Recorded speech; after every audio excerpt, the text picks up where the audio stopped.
हे माता लक्ष्मी, शरद पूर्णिमा पर जो भी अपनी छत पर मीठी खीर रखें, उस खीर में अमृत बरसा देना और जो भक्त आपकी इस वीडियो को सच्चे दिल से लाइक करें, उसकी गरीबी दूर कर देना।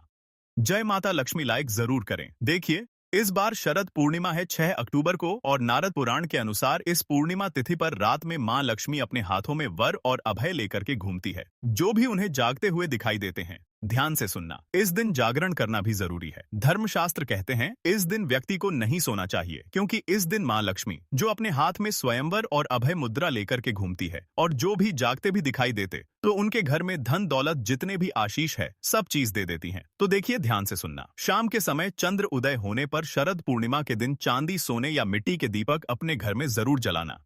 शरद पूर्णिमा के दिन आपने बहुत से लोगों को छत पर खीर रखते हुए देखा होगा। कहा जाता है कि इस दिन आसमान से अमृत की वर्षा होती है। ऐसे में जो भी इस रात चंद्रमा के नीचे रखकर के खीर खाता है, उसे किसी भी प्रकार की बीमारी की नहीं होने देता और कलयुग में सबसे ज्यादा बीमारी होना शुरू हो चुका है। देखिए, स्वास्थ्य से बढ़कर के कोई भी बड़ा धन नहीं होता। सेहत ही मनुष्य का सबसे बड़ा धन होता है। आपने कई पौराणिक कथा में शरद पूर्णिमा के दिन खीर खाने के बारे में जरूर सुना होगा। शरद पूर्णिमा के दिन ऐसा माना जाता है, जो भी व्यक्ति चांद की रोशनी में रखी खीर को अगर खाते हैं तो ऐसे व्यक्ति आजीवन बीमारी से बचे रहते हैं। ऐसे व्यक्ति को जल्दी बुढ़ापा नहीं आता। अगर आप चाहते हैं कि आजीवन आपको लंबे समय से बीमारी कोई ग्रसित ना करें, या फिर जो लोग बीमार पड़े हैं ऐसे व्यक्ति को यह खीर खिला देते हैं तो जल्द ही उनके स्वास्थ्य में सुधार आना शुरू हो जाते हैं। आइए, आज मैं आप लोगों को शरद पूर्णिमा से संबंधित कथा भी बताऊंगा और शरद पूर्णिमा के दिन कौन से ऐसे उपाय करना चाहिए जिससे हमारे घर में श्री की वृद्धि हो, अर्थात लक्ष्मी की प्राप्ति हो। इस वीडियो में सारी जानकारी बताऊंगा। हाँ, आप सभी दर्शकों से गुजारिश करना चाहूंगा, इस वीडियो को अपने फायदे के लिए ध्यान से जरूर देखना। अगर आप जो है आज की वीडियो मिस कर देते हैं तो फिर शरद पूर्णिमा के दिन मिलने वाले फायदे के बारे में अनजान रह जाएंगे, क्योंकि इस दिन चंद्रमा 16 कला से परिपूर्ण रहता है। इसलिए इस दिन कोई भी उपाय करेंगे वह जल्दी फलकारी होता है। तो देखिए, ध्यान से सुनना कथा। जब द्वापर युग में भगवान श्री कृष्ण का जन्म हुआ, तब मां लक्ष्मी राधा रूप में अवतरित हुई और भगवान श्री कृष्ण और राधा की अद्भुत रास लीला की जो आरंभ है, यह शरद पूर्णिमा के दिन ही माना जाता है। और ऐसी भी मान्यता है कि शरद पूर्णिमा की रात को ही भगवान श्री कृष्ण ने महाराजस किया था। भगवान श्री कृष्ण ने बंसी बजाकर के गोपियों को अपने पास बुलाया था और ईश्वरीय अमृत पान कराया था। श्री कृष्ण ने इस दिन ऐसा महारास रचा था कि चंद्रमा भी कान्हा और गोपी के नृत्य देख करके मोहित हो गया था और कई दिनों तक इस रात की सुबह ही नहीं हुई। अर्थात जो है, यह शरद पूर्णिमा की रात्रि है। यह लंबे समय तक द्वापर युग में चली थी। तो देखिए, शरद पूर्णिमा पर जो स्नान दान के साथ रात में चंद्रमा की पूजा करता है, उनके जीवन में कई प्रकार की जो बाधा होती है वह दूर हो जाती है। और एक खास कथा में भी यह जानकारी मिलती है शिव भक्तों के लिए कि शरद पूर्णिमा के विशेष महत्व में भगवान शंकर जो है, शरद पूर्णिमा के दिन इस दिन इनका जन्म हुआ था। अर्थात भगवान शरद पूर्णिमा के दिन ही प्रकट हुए थे। और यह भी कहा जाता है शरद पूर्णिमा के दिन ही जो भगवान शंकर जी के प्रथम पुत्र कहे जाते हैं, कार्तिक जी। हाँ, कार्तिक जी का भी जन्म शरद पूर्णिमा के दिन ही हुआ था। इसलिए इसी दिन से कार्तिक स्नान करने का महत्व बताया जाता है। आपकी इसके बारे में क्या राय है, हमें कमेंट सेक्शन में जरूर बताना। और कल भी आप लोगों को मैं बताया था कि लंकापति रावण ने शरद पूर्णिमा की रात, ध्यान से सुनना, लंकापति जो रावण है, शरद पूर्णिमा की रात में चांद की किरणों को दर्पण के माध्यम से अपने नाभि पर रख करके ग्रहण करता था और इस प्रक्रिया से उन्हें पुनः नवयवन प्राप्त होता था। अर्थात उन्हें बुढ़ापे ने कभी भी नहीं सताया। चांदनी रात में कम से कम 10 से 12 बजे के बीच में आपको कम वस्त्रों में शरद पूर्णिमा के दिन जरूर घूमना चाहिए। इससे ऊर्जा की प्राप्ति होती है। पौराणिक मान्यता के अनुसार शरद पूर्णिमा के दिन माता लक्ष्मी का अवतरण भी हुआ था। इस दिन समुद्र से अमृत भी निकला था और शरद पूर्णिमा के दिन माता लक्ष्मी उल्लू पर सवार होकर के प्रत्येक मनुष्य के द्वार पर आती है। इसीलिए इस दिन कभी भी आप अपने घर का जो द्वार है, मुख्य द्वार का जो दरवाजा है, मुख्य द्वार के जो कपाट होते हैं, इसे जो है बंद नहीं करना चाहिए, बिल्कुल ही इसे खुले रखना चाहिए। शरद पूर्णिमा के दिन ध्यान से सुनना, इस साल शरद पूर्णिमा के दिन 3 योग बन रहे हैं। ध्रुव योग बन रहे हैं, इसके साथ उत्तराभाद्र और रेवती नक्षत्र बन रहे हैं। तो 3 जबरदस्त दुर्लभ योग बन रहे हैं, संयोग बन रहे हैं। तो शरद पूर्णिमा के दिन अगर कोई भी उपाय करते हैं, कोई भी टोने टोटके करते हैं, यह तत्काल रिजल्ट देते हैं। चाहे आपकी गरीबी मिटाने में हो, चाहे आपकी कंगाली मिटाने में हो। आइए इस वीडियो में जानते हैं शरद पूर्णिमा के दिन किए जाने वाले उपाय। वीडियो में आगे बढ़ने से पहले जानकारी बताने से पहले सभी दर्शकों से निवेदन करना चाहूंगा। वीडियो में आगे बढ़ने से पहले अभी तक कमेंट बॉक्स में जय माता लक्ष्मी नहीं लिखा है तो जय माता लक्ष्मी जरूर लिख देना, क्योंकि इस दिन मां लक्ष्मी अर्थात श्री समुद्र मंथन से उत्पन्न हुई थी और मां लक्ष्मी की जो लोग विशेष रूप से कृपा प्राप्त करना चाहते हैं तो इस दिन जरूर उपाय करना। यह आपकी फूटी किस्मत के ताले खोलेंगे, बंद किस्मत के ताले खोलेंगे। कैसा भी आपका दुर्भाग्य हो, दुर्भाग्य को दूर करके सौभाग्य में बदल देंगे। 7 से 8 टोटके बताऊंगा। जो टोटका आपको अच्छा लगे वह टोटका करना। टोटके का मतलब है कि वह सरल आसान क्रिया जो कि कम समय में आपको अच्छे फायदे दे। बहुत से लोग टोटके को गलत दृष्टि से देखते हैं। टोटके हम उसे बोल सकते हैं जो कि कम समय में आपको अच्छे परिणाम दे, अच्छे फल दे। तो आपको करना क्या है? चंद्रोदय के बाद गंगा जल को चांद की रोशनी में रखना है। ध्यान से सुनना। अगर आप चाहते हैं कि आपके घर का वास्तु मजबूत हो जाए, आपके घर में किसी प्रकार की नकारात्मक शक्ति हो वह समाप्त हो जाए, तो चंद्र उदय के बाद गंगा जल को चांद की रोशनी में 10 से 15 मिनट तक रहने देना है। और आपको उसी टाइम में रात्रिकालीन में ही आपको जो गंगा जल रखा है इसका छिड़काव पूरे घर में करना है। तो ऐसा माना जाता है इस उपाय से पूर्ण रूप से घर का शुद्धिकरण होता है और जो घर शुद्ध हो जाए ऐसे घर में स्वतः ही लक्ष्मी आ जाती है। और इस प्रकार के उपाय अगर इस दिन किए जाए तो महालक्ष्मी ऐसे घर में स्वतः ही बिना बुलाए आ जाती है। रात 11 बजे से 1 बजे के बीच खुले आसमान के नीचे चांदनी रात में उत्तर दिशा की ओर मुंह करके आपको बैठना है और मां लक्ष्मी के आपको मंत्र का जाप करना है। मां लक्ष्मी जैसे कि ओम श्री श्रेय नमः। अगर इस बीज मंत्र का जाप कर लेते हैं, आजीवन हम कहना चाहेंगे कभी भी आपको फिर धन की कमी नहीं होगी, क्योंकि इस दिन मां लक्ष्मी उल्लू पर सवार होकर के पृथ्वी लोक पर भ्रमण करती है और देखती है कि कौन सा साधक जग रहा है। और अगर आप इस दिन जागते हैं तो माता लक्ष्मी बिल्कुल ही आपके घर में प्रवेश कर जाती है, आपके जीवन में प्रवेश कर जाती है। और ऐसा माना जाता है शरद पूर्णिमा की रात्रि को अगर कोई भी व्यक्ति चांद को निहारते हुए लंबे समय तक चांद को बिल्कुल ही एकटक देखता है, अर्थात अपनी पलक भी नहीं झपका, तो ऐसे व्यक्ति की जो दृष्टि होती है, जो देखने की क्षमता होती है, यह गिद्ध जैसी बढ़ जाती है। जिनको रोशनी की परेशानी हो, अर्थात दूर की वस्तु दिखाई नहीं देती, या फिर ऐसे बहुत से लोग हो जाते हैं ना जो बोलते हैं गुरुजी हमारी आंखों में कमजोरी है तो यह उपाय करने से, क्योंकि इस दिन 16 कला से परिपूर्ण हो रहे हैं। चंद्रमा तो बिल्कुल ही आपकी रोशनी भी बढ़ती है। शरद पूर्णिमा से लेकर के कार्तिक पूर्णिमा तक अगर कोई भी व्यक्ति प्रतिदिन शाम के समय में तुलसी के नीचे या फिर खुले आसमान के नीचे दीपक जलाता है तो दुख और दरिद्रता का नाश होता है। ऐसा हमारे पुराणों में लिखा है। शरद पूर्णिमा पर मां लक्ष्मी की विशेष रूप से आपको पूजा अर्चना जरूर करनी चाहिए। ऐसी मान्यता है कि शरद पूर्णिमा के दिन जो लोग मां लक्ष्मी की विशेष रूप से सप्ताह आराधना करते हैं और जैसे कि आप जो है महालक्ष्मी को खींचने वाली सामग्री रखते हैं, जैसे कि कौड़ी है, गोमती चक्र है, कमल गटके हैं, हथजोड़ी हैं, सियारसिनी है, या फिर बहुत सारे माता लक्ष्मी को आकर्षित करने वाले तांत्रिक वस्तु कही गई है।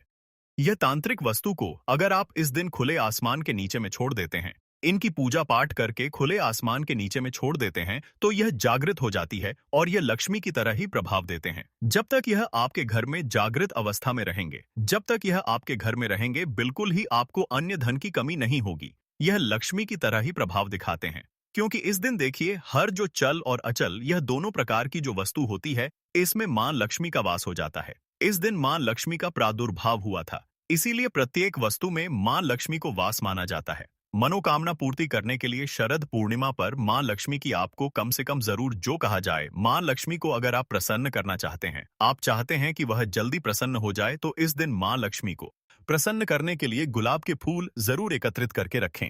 हाँ जी हाँ, बिल्कुल ही आपको रात्रिकालीन 12 बजे के बाद माता लक्ष्मी की प्रतिमा है या फिर माता लक्ष्मी का जो फोटो है उनके सामने में कम से कम आपको 8 बिल्कुल ही 8 आपको गुलाब के पुष्प, लाल कलर के गुलाब के पुष्प समर्पित कर देना। इस उपाय से बड़ी मनोकामना की पूर्ति होती है। कमल से भी ज्यादा मां लक्ष्मी प्रसन्न गुलाब के फूल से होती है।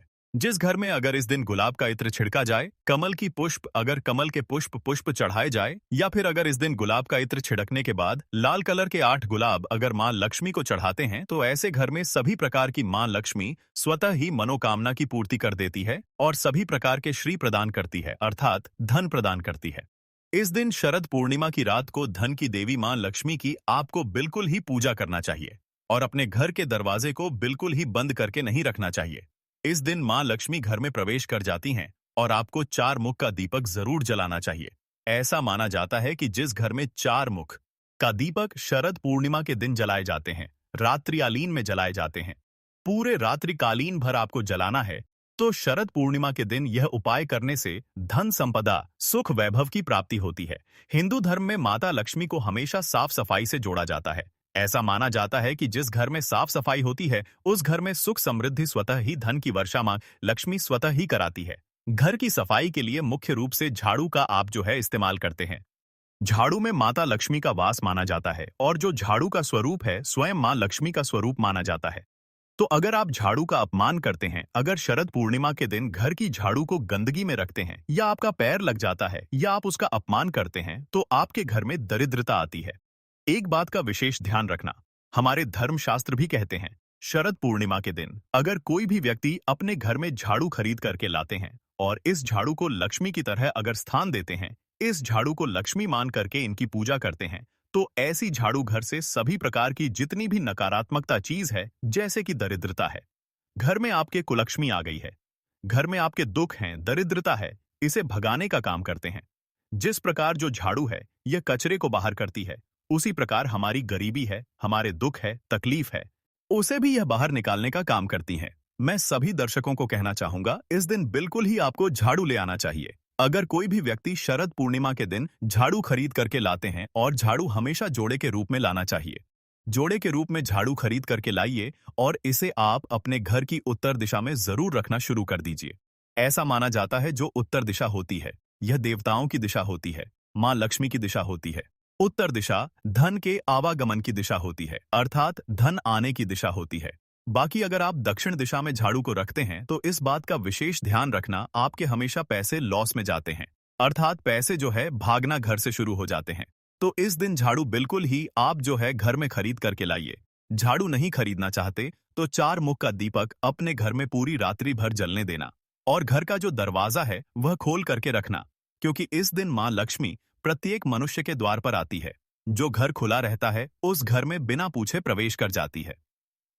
दोस्तों, अब एक और उपाय जानते हैं। शरद पूर्णिमा पर मात्र रखें, 1 रुपए का सिक्का आपका कायाकल्प कर देगा, करोड़पति हो जाओगे।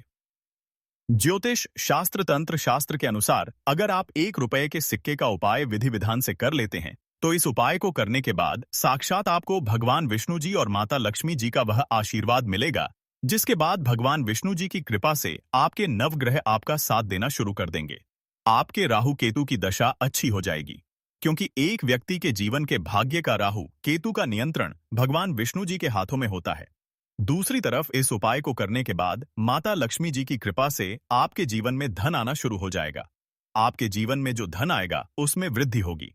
माता लक्ष्मी जी के आशीर्वाद से आपके घर पर धन की वर्षा होगी। आपको अपने जीवन के समस्त प्रकार के आर्थिक कष्ट से मुक्ति मिल जाएगी। क्योंकि दोस्तों, अगर माता लक्ष्मी जी एक व्यक्ति को आशीर्वाद दे दे, तो उस व्यक्ति को करोड़पति बनने से दुनिया की कोई भी ताकत नहीं रोक सकती है।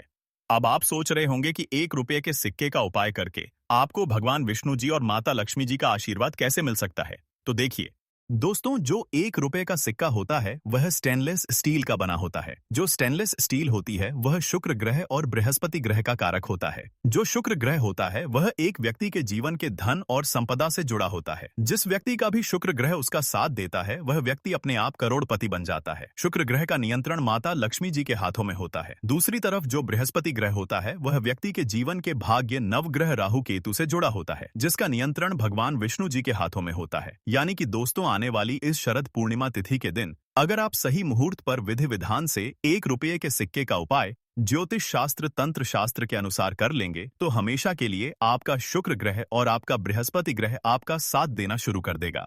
आपको साक्षात एक ही दिन के उपाय से भगवान विष्णु जी और माता लक्ष्मी जी का आशीर्वाद और वरदान एक साथ प्राप्त हो जाएगा। बस इस बात का आपको ध्यान रखना होगा कि इस उपाय को किस मुहूर्त पर करना है, क्योंकि दोस्तों, शरद पूर्णिमा तिथि के दिन सही मुहूर्त की थी, पर अगर आप उपाय करेंगे तभी आपको उसका लाभ मिलेगा। इसीलिए इस वीडियो को लास्ट तक, अंत तक बिना भगाए देखिएगा। सबसे पहला उपाय है शुक्र ग्रह का साथ पाने का महा उपाय। दोस्तों, हम आपको वीडियो की शुरुआत में ही बता चुके हैं कि शुक्र ग्रह एक व्यक्ति के जीवन के धन और संपदा से जुड़ा होता है। अगर शुक्र ग्रह आपका साथ देना शुरू कर देगा, तो आप धन संबंधित जो भी निर्णय लेंगे, उस निर्णय से आपको फायदा पहुंचेगा। शुक्र ग्रह का नियंत्रण माता लक्ष्मी जी के हाथों में होता है। और अगर आप चाहते हैं कि हमेशा आपका शुक्र ग्रह आपका साथ दे, तो बस एक काम कीजिएगा कि शरद पूर्णिमा की रात्रि को आपको अच्छी तरीके से नहा लेना है। आपके घर का जो भी पूजा घर है, वहां पर आपको जाना है। पूजा घर पर आपको एक घी का दीपक जला देना है। आपको 2 1 के सिक्के लेना है और माता लक्ष्मी जी के बीज मंत्र का जाप शिवजी का जाप आपको 11 बार करना है। माता लक्ष्मी जी और भगवान विष्णु जी को 11 नंबर बहुत प्रिय है। बीज मंत्र है ओम महालक्ष्मी नमः। हम फिर से रिपीट कर दे रहे हैं दोस्तों, ओम महालक्ष्मी नमः। अब आपको इन 2 सिक्कों में एक सिक्के को अपनी अलमारी में तिजोरी में रख देना है। दूसरे सिक्के को आपको अपने पर्स में रख लेना है। बस आपका पर्स चमड़े का नहीं होना चाहिए। इतना उपाय अगर आपने शरद पूर्णिमा तिथि के दिन कर लिया, तो यह सिक्के माता लक्ष्मी जी का आशीर्वाद आपके लिए बन जाएंगे, जिसके बाद आपका शुक्र ग्रह आपका साथ देना शुरू कर देगा। का उपाय है भाग्य का साथ पाने का महा उपाय। दोस्तों, एक बात को समझ लीजिए, एक व्यक्ति के जीवन के भाग्य का राहु केतु का नियंत्रण भगवान विष्णु जी के हाथों में होता है। और अगर आप चाहते हैं कि हमेशा आपका भाग्य आपका साथ दे, आपके नवग्रह प्रबल हो जाए, तो बस एक काम कीजिएगा कि इस शरद पूर्णिमा की सुबह आपको अच्छी तरीके से नहा लेना है। आपको एक हल्दी का डिब्बा लेना है, क्योंकि जो हल्दी होती है वह शुभ गुण का प्रतीक मानी जाती है। हल्दी का उपाय या प्रयोग भगवान विष्णु जी की पूजा में अगर किया जाए, तो वह पूजा तुरंत सिद्ध हो जाती है। तो आपको एक हल्दी का डिब्बा लेना है और आपको ₹1 का सिक्का लेना है और आपके घर के पूजा घर पर आपको वहां जाना है, जहां भी भगवान विष्णु जी की कला चित्र रखी हो। अब आपको पूजा घर पर एक घी का दीपक जलाना है। हल्दी के डिब्बे के और ₹1 के इबके सिक्के को अपने हाथ में पकड़ना है और भगवान विष्णु जी के बीज मंत्र का जाप आपको 11 बार करना है। बीज मंत्र है ओम नमो भगवते वासुदेवाय नमः। हम फिर से रिपीट कर दे रहे हैं दोस्तों, ओम नमो भगवते वासुदेवाय नमः। अभी इस ₹1 के सिक्के को आपको हल्दी के डिब्बे में डाल देना है और इस हल्दी के डिब्बे को ले जाना है। आपको अपने उस कमरे में रख लेना जिस कमरे में आप अपना सबसे ज्यादा समय बिताते हैं। इतना उपाय अगर आपने शरद पूर्णिमा तिथि के दिन कर लिया, तो यह हल्दी का डिब्बा भगवान विष्णु जी का आपके लिए आशीर्वाद बन जाएगा, जिसके बाद आपके जीवन में आप जिस निर्णय को भी लेंगे, उस निर्णय से आपको फायदा पहुंचेगा। आपका भाग्य प्रबल हो जाएगा। आपके नवग्रह आपका साथ देना शुरू कर देंगे। करियर कारोबार में आपको उन्नति देखने को मिलेगी।